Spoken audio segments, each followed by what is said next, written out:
Hey guys, greetings from Better Man Clinics and welcome to Ask the Expert, the segment of our show where actual questions from our viewers and listeners are answered by the foremost experts in the field.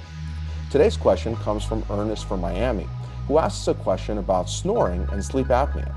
Specifically, Ernest asked, how can I tell the difference between just simple snoring or whether I might actually have sleep apnea? Fortunately, joining us today is one of the world's foremost experts on snoring and sleep apnea, Dr. Eric Kezirian, who is a professor of otolaryngology at the Keck School of Medicine at USC. Dr. Kezirian, welcome to the program and welcome to Ask the Expert. Well, thank you so much.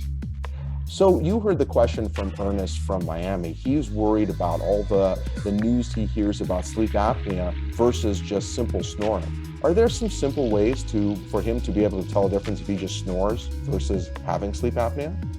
Well, it's a great question, Ernest, and thank you for asking it. You should some of these simple things like looking at how much snoring you're having, how consistent it is, as well as some of the signs and symptoms that we see with obstructive sleep apnea. So, for example, when people have blockage in breathing that occurs in obstructive sleep apnea, they can actually be waking themselves up repeatedly without even being aware of it.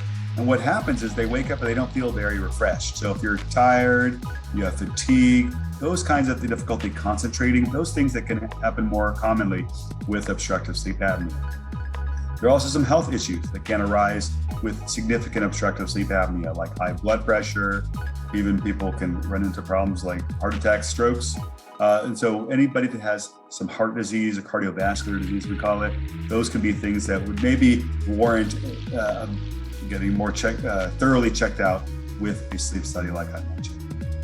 Great points, Dr. Kezirian. Thank you so much. Ernest, great question. And hopefully Dr. Kezirian helped to straighten out for you the difference between sleep apnea and general snoring and how to tell the difference between the two. If any of you guys out there have questions for our experts about men's health or wellness, please go ahead and log on to bettermanclinics.com and shoot us a question.